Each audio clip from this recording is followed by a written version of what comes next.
제가 그림 하나를 먼저 보여드리도록 하겠습니다. 어디선가 한 번쯤은 보셨음직한 그림일 수 있을 텐데요. 서로 다른 방향의 화살표로 둘러싸인 두 직선이 있죠. 여러분 보실 때 가운데 있는 두 직선만 놓고 보면 어떤 직선이 더 길게 보이십니까? 당연히 누구에게나 위에 있는 직선이 길게 보일 것입니다. 그런데 여러분 이게 실제로는 두 직선이 같은 길이인 건 아시죠? 우리 눈에 그렇게 보이는 것입니다. 다른 그림도 하나 볼까요?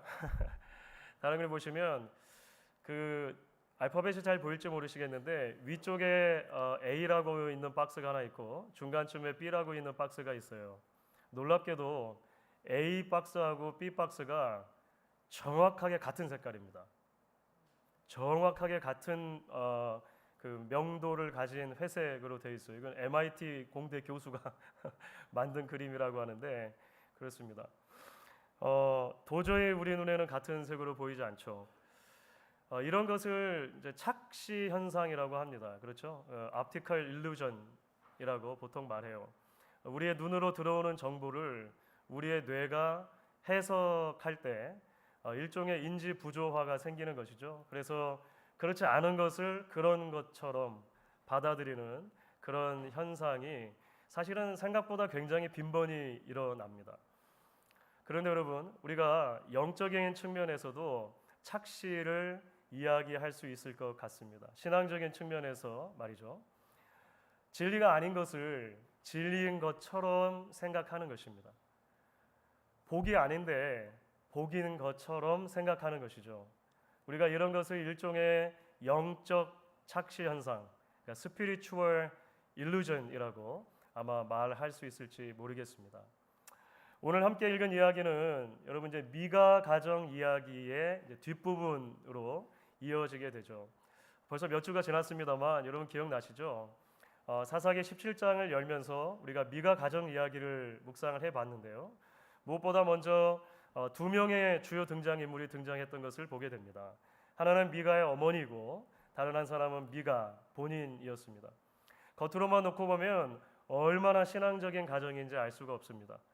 어머니가 지어준 아들 이름 미가 예후라고 하는 풀네임의 준말일 텐데 여호와와 같은 이 누구인가 라고 하는 이름입니다.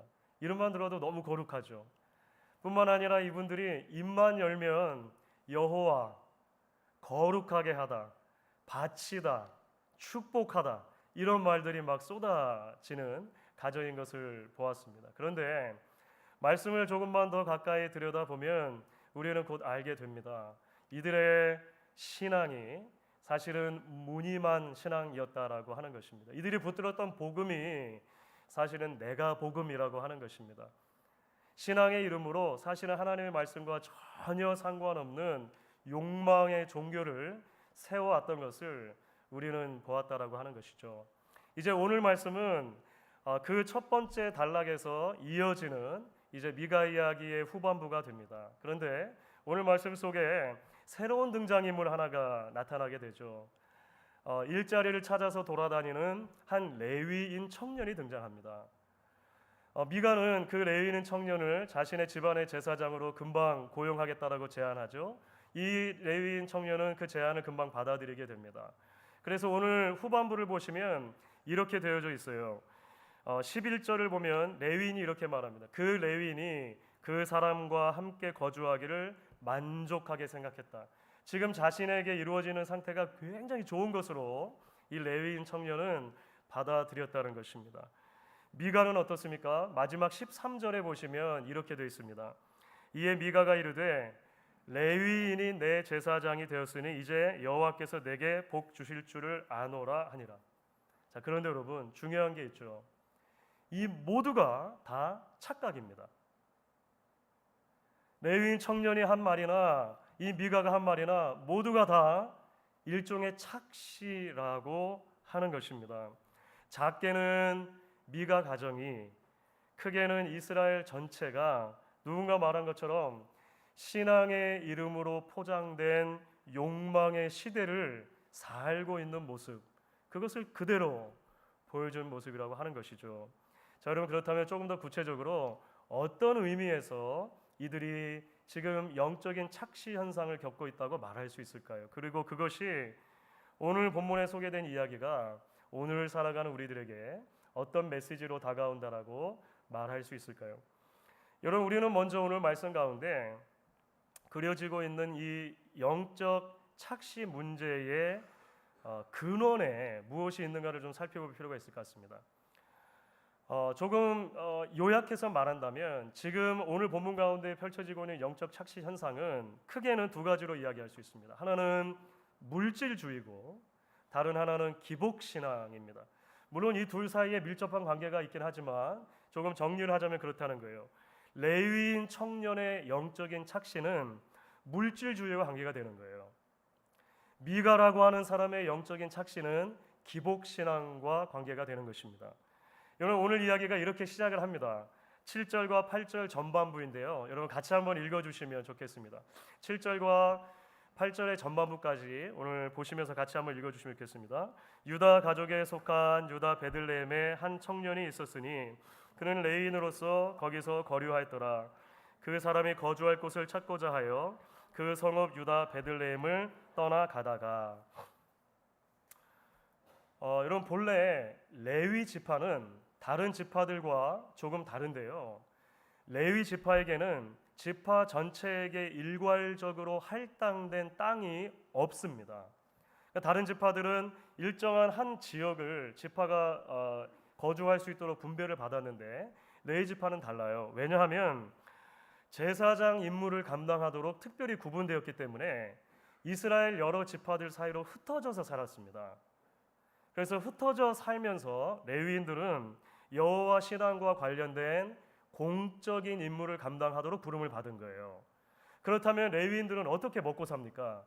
레위인들의 의식주가 어떻게 해결돼야 되냐면 율법은 형제 지파들의 섬김을 통해서 레위 지파가 의식주를 해결한다 이렇게 돼 있어요. 이스라엘 백성들은 엄밀하게 말하면 10의 3조를 드렸는데 그 10분의 1이 레위인들을 향해서 할당된 것들이었습니다. 자, 그러니까 오늘 말씀 가운데 한 레위인 청년이 있는데 거주할 곳이 없어서 돌아다니고 있다라고 하는 것은 그 자체로 뭔가가 잘못됐다는 것을 암시하는 거예요. 사사시대 때 하나님의 율법이 제대로 기능하지 못했다라고 하는 것을 일단은 우리에게 이야기를 해주는 것이죠. 조금 더 심각한 것은 이제 이 레위인 청년의 태도입니다. 그가 이제 돌아다니다가 한참 북쪽까지 올라가서 에브라임 산지까지 이르렀고 에브라임 산지에서 미가라고 하는 사람의 집에 들어갔다고 되어 있습니다. 여러분, 왜 하필이면 미가 집일까요? 아니, 에브라임 산지에 얼마나 많은 사람들이 살고 있었겠습니까? 에브라임 지파가. 가장 그럴듯한 추측은 뭐냐면 미가의 집이 가장 컸을 거예요. 제일 부자였을 거예요. 어머니가 막 어마어마한 돈을 잃어버리고 막 그랬잖아요. 나중에 18장에 가면 단지파도 똑같습니다. 한 지파가 에브라임 지역을 찾았을 때 가장 먼저 누구 집에 가냐면 미가의 집에 가요. 아마 미가의 집이 가장 컸을 거예요. 레위인 청년은 얼른 그 큰 집에 간 것이죠. 그랬더니 미가가 그 레위인 청년을 보고 물었다는 것입니다. 9절 전반부를 보면 너는 어디로부터 오느냐? 어디서부터 오느냐? 그러니까 출신을 물은 거예요. Where do you come from? 너는 어디로부터 오느냐? 그런데 사실 이 레위인 청년이 대답한 게 대단히 흥미롭습니다. 우리말 성경에는 좀 순서가 바뀌어 있는데요. 조금 어색하지만 히브리 구문을 그냥 문자 그대로 옮기면 이렇게 말할 수 있습니다. 레위인이요 나는. 미가가 뭘 물었죠? 처음에 넌 어디로부터 오느냐를 물었는데 이 청년은 제일 먼저 뭐라고 말하냐면 레위인이요 나는 베들레헴 유다에서 왔어. 나는 지금 돌아다니고 있는 중이요 머물 곳을 찾아서. 큰 순서로 보면 이렇게 돼 있어요. 다시 말하면 이 청년의 자의식 속에 내가 레위인이라고 하는 게 어마어마하게 큰 부분을 차지하고 있는 것 같아요. 지금 이 말의 뉘앙스는 이런 것입니다. 사실 나는 그런 사람인데, 사실 나는 대단히 훌륭한 선수인데 사람들이 나를 잘 알아보지 못해가지고 지금 이렇게 떠돌아다니고 있는 것이요. 누구든지 하지만 나를 제대로 대접만 해준다면 얼마든지 머물 의향이 있어. 프리 에이전트, 자유 계약 시장에 나온 선수라는 거죠. 자기는 지금 나는 너무 훌륭한 선수인데 지금은 계약 없는 상태에 돌아다니고 있다 말하는 거죠. 여러분 미가가 이 청년의 의도를 금방 알아차려요. 게다가 미가 편에서 보면요, 지금 사실은 원하던 상황이 하나가 벌어진 것입니다. 미가도 사실은 제사장은 자기 아들과 같은 일반 사람이 아니라 레위 사람이 감당해야 된다는 것을 알고 있었어요. 그래서 집안에다가 신당을 만들어 놓고 자기 아들 중에 하나로 제사장을 삼은 다음에 계속 뭔가 깨름직한 게 있는 거예요. 아직 완결되지 않은 것 같은 그런 마음 있잖아요. 계속 깨름직한 게 있었던 거죠. 그런데 마침 레위 청년 프리 에이전트가 돼가지고 찾아왔잖아요. 그래서 이 미가가 그 기회를 놓치지 않고 레위인 청년에게 제안한다는 것입니다. 오늘 10절 전반부를 보면 이 사람이 이렇게 말하죠. 미가가 그에게 이르되 내가 나와 함께 거주하며 나를 위하여 아버지와 제사장이 되라. 내가 해마다 은 13개입니다. 의복 한 벌과 먹을 것을 주리라. 일단 연봉을 제안하는 거예요. 그렇죠. 여러분 몇 번 말씀드렸는데요. 은 13개는 당시 일반적인 보통 평균 연봉입니다. 그렇죠. 그러니까 다른 사람들이 받는 것만큼은 내가 주겠소.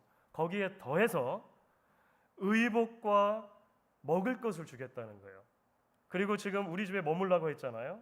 의식주를 다 해결하고 숙식 제공 의식주를 다 제공해 주고도 1년에 다른 사람들이 받는 만큼 13개의 연봉을 주겠다라고 제안하죠. 레위인 청년이 두 번도 고민하지 않습니다. 곧바로 그 제안을 받아들이죠. 그래서 한 가정의 제사장이 되는 거예요. 이게 굉장히 중요합니다. 한 가정의 제사장이 되는 거예요. 여러분 원래 그렇게 하면 안 됩니다. 레위인의 제사장 직분은 사적인 게 아니에요.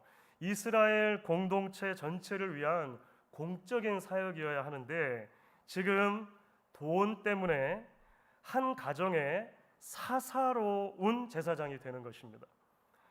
그리고 나서 말씀드린 대로 그가 그 상태를 만족하게 왜 이렇게 잘 풀리지? 생각했다는 거예요. 너무나 잘 풀린다고 생각했다는 거죠.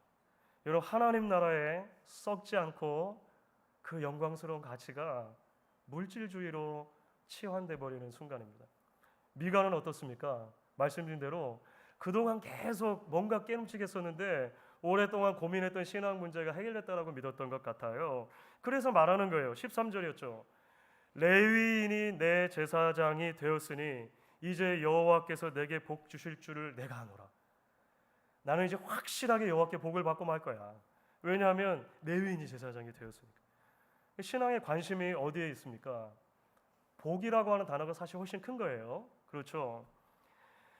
복을 주시는 여호와께 관심이 있는 것이 아니라 여호와께 주시는 복에만 관심이 있을 때 우리는 그것을 기복신앙이라고 말하는 것입니다. 기복신앙은 결국 하나님의 복마저도 내 돈으로 살 수 있다라고 생각하도록 만드는 그런 경박하고 불경한 태도로 연결이 되는 것이죠. 그런데 여러분 우리는 알고 있어요. 이미 보았습니다. 이 모든 것이 착각입니다. 이 모든 것이 사실은 영적인 착시라고 하는 거예요. 우리가 어떻게 그것을 압니까? 사사기 후반부 전체를 이해하는 열쇠 구절이 있어요. 우리가 이미 미가서 전반부에서 그 이야기를 살펴봤는데 사사기 17장 6절입니다. 여러분 같이 한번 읽어볼까요? 사사기 17장 6절 같이 읽습니다. 그때에는 이스라엘에 왕이 없었으므로 사람마다 자기 소견에 옳은 대로 행하였더라. 이 모든 이야기를 이 한 구절이 어떻게 요약합니까? 저희들끼리 잘 놀고 있네. 그렇죠? 이렇게 요약을 한다는 것입니다. 주 안에서 사랑하는 여러분, 그렇기 때문에 우리는 먼저 오늘 말씀을 통해서 어쩔 수 없이 우리 안에 이러한 영적인 착시가 있지는 않은지 돌아보게 됩니다. 그렇죠? 특별히 물질주의와 기복주의를 올바른 신앙이라고 우리가 착각하고 살았던 부분은 없는가? 오늘 말씀은 정직하게 우리를 돌아보게 한다는 거예요. 여러분 수년 전에 한 기독교 신문에 소개된 이야기입니다. 한 10년 정도를 이 교회 저 교회에서 부목사로 섬기던 한 목사님이 있어요. 이제 나이도 어느 정도 되시고 했기 때문에 이 교회 저교회에서 부목사로 사역하는 것을 이제 일단 종료를 하고 단독 목회, 그러니까 단임 목회를 하고 싶은 마음이 드셨다는 거예요. 그래서 바로 직전에 섬기던 교회로부터 교회를 개척할 수 있는 개척 자금으로 한 1억 원 정도를 지원을 받고, 본인이 그동안 틈틈이 모아두었던 1억 원 정도가 있어서 어렵지만 2억 원 정도의 이제 돈이 모였다는 것이죠. 그래서 상가 한 켠이라도 이제 전세를 내서 개척교회를 하고 싶은 그런 생각이 들던 차였는데, 그 와중에 동료 목사님으로부터 이야기를 듣게 된다는 거예요. 목사님 2억 원 정도면 교인이 100명 정도 있는 교회를 통째로 살 수 있어요. 이게 무슨 말일까요? 이렇게 들어보니까 이런 거예요. 어떤 교회가 있는데 목사님께서 은퇴를 곧 하시려고 한다는 겁니다. 그런데 자체 교회 형편만으로는 그 목사님의 은퇴금을 마련해 줄 수가 없다는 거예요. 겨우 생각해낸 게 뭐냐면, 누구라도 상관은 없는데 2억 원을 가지고 와서 이 목사님에게 은퇴 자금을 드릴 수만 있으면 100명 성도 포함한 교회를 그냥 넘기겠다, 그냥 시작할 수 있다, 이렇게 됐다는 거예요. 안타까운 것은 결국 그 목사님이 그 방법을 택했다는 거예요. 개척하면 어려운 걸 뻔히 아니까. 사실 정말일까 싶은 뉴스 기사이죠. 그런데 성도들을 포함해서 교회를 이런 식으로 매매하는 일, 거꾸로 말하면 담임 목사직을 매매하는 것이죠. 생각보다 대단히 빈번히 일어나는 일이라고 합니다. 버젓이 광고가 나기도 하고, 성도 한 명 한 명당 권리금 해가지고 얼마 이렇게 정해지는 경우들도 있다고요. 몇 년 전에 그래서 한 교단의 총회 앞에서 어떤 목사님이 1인 시위를 벌인 적도 있으시대요. 우리가 이렇게 하면 어떻게 하냐, 나는 내 목사직을 반납하겠다, 우리가 쇄신하고 갱신하고 말씀으로 돌아가지 않냐, 이런 말씀하셨다는 거예요. 사랑하는 여러분, 물론 신학적으로 볼 때 구약의 레위인들이나 제사장을 오늘날 목회자와 동일시할 수는 없습니다. 그러니까 구원의 역사 속에서 이스라엘 백성이 특별한 역할을 감당했던 것처럼 구약 제사장들과 레위인들, 제사 제도 다 마찬가지입니다. 구속의 역사 안에서 특별한 의미와 기능을 가져요. 그러니까 오늘날 담임 목사는 여러분 제사장이 아닙니다. 우리는 목사를 그냥 패스터라고 부르지 프리스트라고 부르지 않잖아요. 제사장이라고 부르지 않습니다. 오히려 베드로전서 2장 9절 말씀처럼 여러분 모두가 왕 같은 제사장이에요. 그렇죠. 그러니까 온 교회가 하나님의 참된 다스림, 하나님의 참된 속죄를 선포하는 놀라운 사명을 받은 것은 맞아요. 그런데 어쩔 수 없이 오늘 말씀 속에서 레위인 청년과 미가 이야기를 볼 때 오늘날 우리 교회들 안에 목회자들과 성도들 마찬가지입니다. 우리 안에 팽배해 있는 물질주의와 기복주의 신앙의 현주소를 돌아보지 않을 수 없는 것 같아요. 특별히 목사인 저는 돈과 명예와 안락함을 좇아서 이리저리 자리를 옮기는 이 레위인 청년의 모습 속에서 오늘날 세속적인 성공론과 물질주의에 사로잡힌 목회자들의 모습을 비추어 반성하지 않을 수 없는 것 같습니다. 내 안에 문득문득 이처럼 저급하고 경박한 생각이 찾아온 적이 정말로 없었나를 말씀의 거울에 진지하게 비추어 돌아보게 된다는 것입니다. 여러분 어떠십니까? 물질적인 신앙의 모습이 여러분들 안에 정말로 한 번도 없었다 자신할 수 있습니까? 기복주의적인 신앙의 모습이 우리 안에 정말로 없었다 말할 수 있습니까? 하나님을 나의 욕망과 욕심이라고 하는 작은 틀에 가두어서 그냥 내 하나님, 사유화된 하나님으로 만족하고 지내지는 않았습니까? 누구든지 나를 따라오려거든 자기를 부인하고 자기 십자가를 지고 나를 좇을 것이니라 주님은 말씀하시지만, 그 말씀은 잠시 나 몰라라 하면서 오로지 내 남편, 내 아내, 내 자녀, 내 사업, 내 노후를 책임져 주시고 복 주셔야만 하는 하나님으로, 하나님이 늘상 나에게 뭔가를 빚지신 분으로만 하나님을 이해하곤 하지 않았는가? 우리는 말씀을 통해 돌아보지 않을 수 없다는 것입니다. 그렇기 때문에 여러분, 우리는 오늘 말씀을 통해서 한 걸음을 더 나아가서 복음 안에 뿌리를 내린 건강한 신앙 공동체의 중요성에 대해 생각하지 않을 수 없는 것 같습니다. 여러분, 히브리서 10장에 참 놀라운 말씀들이 나오는데요. 히브리서 10장 먼저 19절과 20절을 보시면 이런 말씀이 있습니다. 히브리서 10장 19절 20절을 같이 한 목소리로 읽어주십시오. 그러므로 형제들아, 우리가 예수의 피를 힘입어 성소에 들어갈 담력을 얻었나니 그 길은 우리를 위하여 휘장 가운데로 열어놓으신 새로운 살 길이요 휘장은 곧 그의 육체니라. 여러분, 구약 시대에는 죄인인 인간이 스스로 먼저 하나님께 나아갈 수 있는 방법이 없었습니다. 그래서 제사장이 필요했습니다. 그래서 제사 제도가 필요했던 거예요. 심지어 구약을 보시면 제사장마저도 자신의 죄와 허물을 사하는 제사를 먼저 드리지 않으면 하나님께 나아갈 수가 없는 거예요. 하나님은 창조주이시고 완전히 거룩하시지만 우리는 피조물일 뿐만 아니라 죄인이기 때문에 그렇습니다. 여러분, 그래서 성경은 구약과 신약이 마찬가지예요. 성경이 말하는 신앙의 출발은 언제나 은혜로부터 시작합니다. 은혜는 그 정의상 우리가 뭐라고 말합니까? 자격 없는 자에게 베풀어 주시는 하나님의 무조건적인 호의를 은혜라고 하는 거예요. 여러분, 그 호의 때문에 구약 시대에는 제사장을 주신 거예요. 제사 제도도 주신 것입니다. 죄인인 인간이 거룩한 하나님께 나아갈 수 있도록 먼저 찾아와 주시고 손을 내밀어 주시고 길을 열어 주세요. 성경은 어쩌면 그래서 거룩하신 하나님이 우리에게로 자꾸 길을 만들어 주시는 이야기라고도 말할 수 있을 거예요. 그래서 여러분, 히브리서 10장 말씀이 놀라운 것입니다.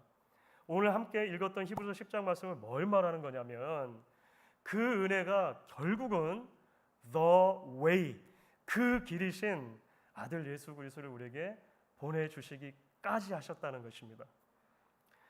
참 제사장이신 예수님께서 자신의 몸을 참 제물로 드려서 십자가 위에서 죽어주셨어요. 저와 여러분의 죄를 대신 지시고 그분의 피 값을 치러서 우리를 대속해 주신 것입니다. 그래서 우리가 성소에 들어갈 담력을 얻었다고 말하잖아요. 담력. 그러니까 이제는 다른 중보자가 필요 없다는 거예요. 여러분, 목사를 통해서 하나님께 가는 건 아니죠. 우리는 모두가 다 예수 그리스도를 통해서 하나님께 나아갈 수 있는 아들과 딸이 됐어요. 이게 복음이죠. 이게 은혜입니다. 그런데 여러분 아십니까? 이어지는 말씀을 보면 그 복음의 은혜가 복음 공동체를 낳는다는 것입니다. 복음 공동체를. 여러분, 예전에 한참 유행했던 아이들용 퍼즐 게임이 있어요. 그림을 보시면 Where's Wally? 혹시 기억나십니까? 원리를 찾아라. 원리를 찾아서. 이거 어린아이들 예전에 한참 했었어요. 저 오른쪽에 조그맣게 보시는 그 원리가 이제 꽃갈모자 쓰고 이렇게 빨간색, 하얀색 있는 줄무늬로 돼 있는 그 인물이 원리거든요. 그래서 수많은 사람들 속에서 이 원리를 찾아내는 거예요. 이제 숨은 그림 찾기하고 비슷한데 좀 개념을 바꿨어요.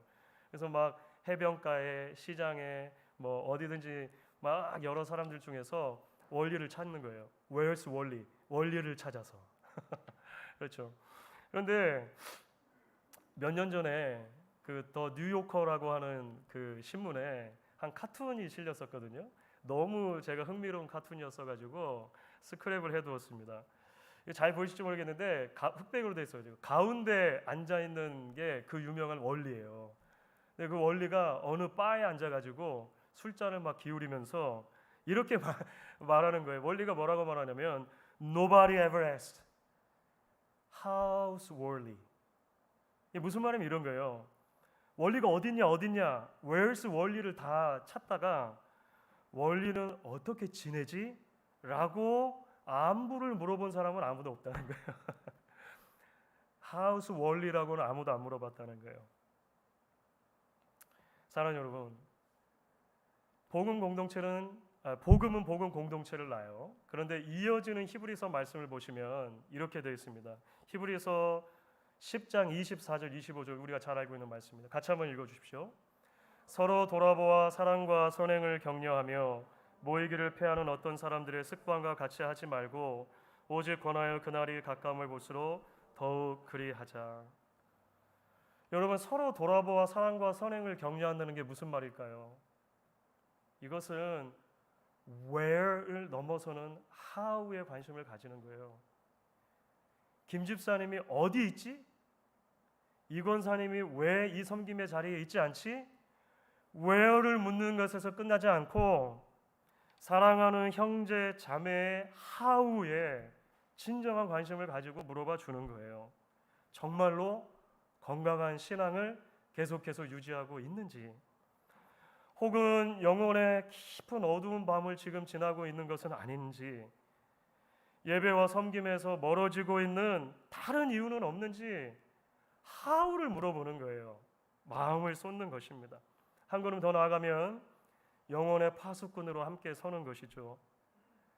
사랑하는 형제나 자매가 안타깝게도 세속주의나 물질주의, 기복주의에 변질되어 가고 있지는 않은지, 잘못된 가르침이나 사조의 마음을 뺏기고 있지는 않은지 점검하고 헌신하는 거예요.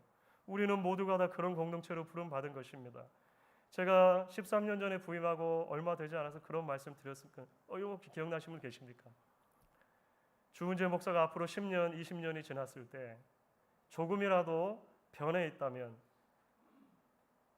주 목사님이 맛이 같다 이 생각하신다면 여러분들이 저에게 얘기해 주셔야 합니다. 여러분들이. 왜냐하면 여러분들이 저의 영혼의 파수꾼이고 제가 여러분들의 영혼의 파수꾼이기 때문에 그런 것이죠. 우리는 그런 공동체로 부름받은 것입니다. 주 안에서 사랑하는 여러분, 성경이 말하는 신앙의 가장 핵심은 그래서 하나님과 동행하는 것입니다. 하나님과 동행하는 것. 갈라디아서 6장 7절 말씀처럼 여러분, 하나님은 업신여김을 받는 하나님이 아니시죠. 우리는 착각할 수 있다는 것입니다.